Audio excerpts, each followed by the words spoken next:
With 2025 drawing to a close, 25 years of the first century have come to an end. A quarter century of India's foreign policy, shaped by crises, bold reforms, and strategic ambition. From the IC-814 hijacking and the 2001 Parliament attack to nuclear tests under Vajpayee, economic reforms by Manmohan Singh and Narasimha Rao, and the assertive diplomacy of Narendra Modi, India has struggled, adapted, and risen. As we enter 2026, the challenge is clear. Can India maintain its hard-earned influence and navigate through the new global tensions? Hello and welcome. You're watching Statecraft with me, Geeta Mohan.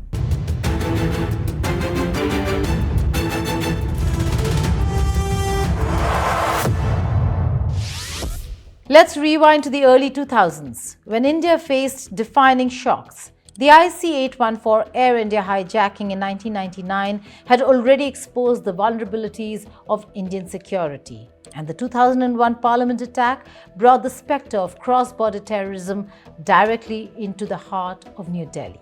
These incidents were stark reminders of the fragility of internal and regional security. At the same time, India was still finding its footing on the global stage. Behind the headlines, policymakers were focused on domestic transformation, building the economy, strengthening institutions, creating opportunities, and ensuring stability at home. Foreign policy during this phase was less about influence and more about securing the conditions necessary for India to survive and grow. Think about it for a moment. India needed foreign capital to fuel growth, advanced technology to modernize industries, access to global markets to expand trade, and infrastructure to support its rapidly urbanizing population. Policymakers knew one unshakable truth: without calm and stability beyond its borders, progress inside India would stall. This period also carried the imprint of the 1998 Pokhran nuclear tests, conducted under Prime Minister Atal Bihari Vajpayee. Those tests were more than demonstrations of capability. They were a statement of strategic autonomy. India was asserting that its security decisions would be independent even if the world disapproved, and that it could chart its own path in a complex international environment. The 1991 economic liberalization had already laid the groundwork, but it was under Prime Minister P.V. Narasimha Rao and then Finance Minister Manmohan Singh that India embraced a radical policy shift. Facing a balance of payment crisis, soaring inflation, and widespread economic stagnation, Rao and Singh pushed through reforms that dismantled the license Raj, opened India to foreign investment, and liberalized trade. By the 2000s, these reforms were reshaping the country.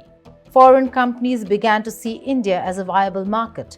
The IT sector began its exponential rise, and new sectors emerged.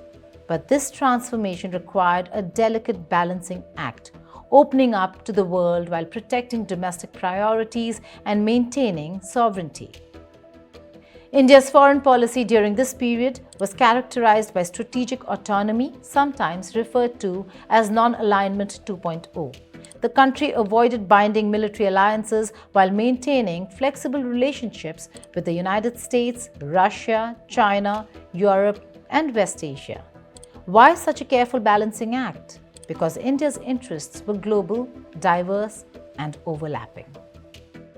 It needed access to energy from the Gulf, technology and capital from the West, defense equipment from Russia, and secure trade routes across Asia. Every relationship mattered, and no single alliance could meet India's multifaceted needs. The immediate neighborhood remained the central focus of Indian strategy. South Asia, home to over 1.5 billion people, directly influenced India's own security and prosperity. Regional integration became a priority through trade corridors, infrastructure development, and assistance programs aimed at improving connectivity and stability. At the same time, persistent tension with Pakistan remained a major challenge. Cross-border terrorism, diplomatic deadlocks, and skirmishes consumed significant attention and resources, even as India sought to extend its influence globally. The tension with Pakistan reminded India that domestic security and foreign policy are inseparable. Then came a major breakthrough in 2008 under then Prime Minister Manmohan Singh, the US-India Civil Nuclear Agreement. This agreement was a game changer. For the first time, the United States recognized India as a responsible nuclear power despite its non-signatory status to the Nuclear Non-Proliferation Treaty. The deal allowed civilian nuclear cooperation, expanded strategic trust, and deepened bilateral defense and technological collaboration. It was an affirmation of India's growing credibility and a signal that the country was being taken seriously as a global player capable of upholding international responsibilities while pursuing its national interests. During this period, India's Look East policy began gaining real traction. The focus on Southeast Asia and ASEAN partnerships reflected a clear understanding. Geography and trade corridors matter.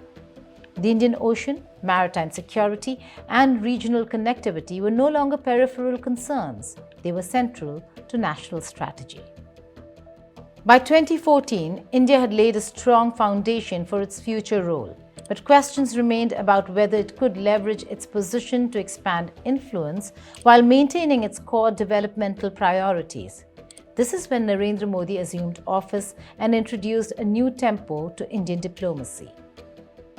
Critics questioned his foreign policy experience and his ideological background, but results mattered more than labels. Modi emphasized personal engagement, consistent outreach, and practical outcomes. The guiding principle was simple and uncompromising. India first, no ideology, no historical allegiances, just India's interests at home and abroad. The signals were immediate. Modi invited all South Asian leaders to his swearing-in ceremony, including Pakistan's Prime Minister Nawaz Sharif, sending a clear message of neighborhood first. But his vision extended far beyond South Asia.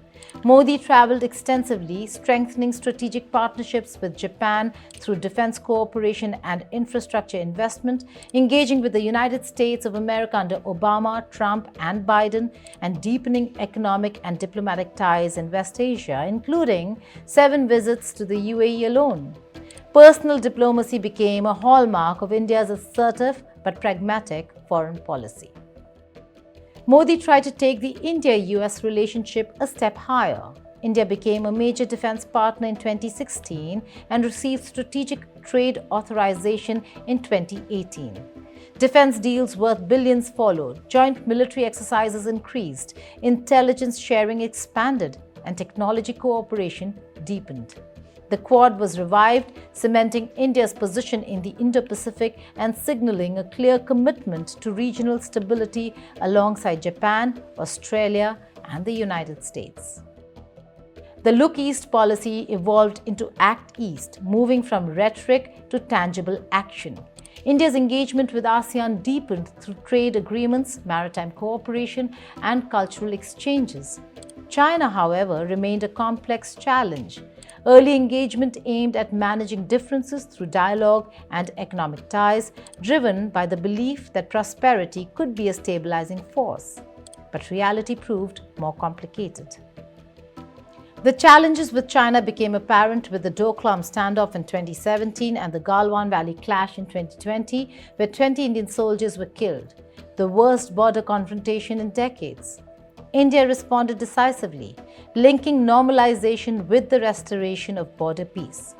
Modi's approach was strategic, patient, and multi-layered, ensuring India strengthened its position without resorting to rash confrontation. India accelerated border infrastructure, building roads, bridges, and airstrips along the line of actual control. Defense readiness increased, technology modernized, and troops were repositioned. At the same time, India did not retreat from global engagement.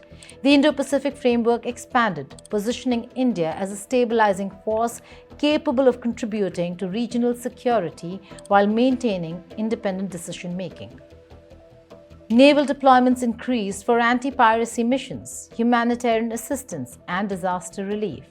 Economic diplomacy advanced in parallel through agreements with the UAE, Australia, Mauritius, and the European Free Trade Association, encompassing trade, investment, technology, and infrastructure. Then COVID-19 tested India's capacity and resilience in ways few could anticipate. During the pandemic, India's Vaccine Maitri initiative supplied medicines and vaccines to neighboring countries and global partners, even as domestic challenges persisted. In 2023, India's G20 presidency marked a pinnacle achievement.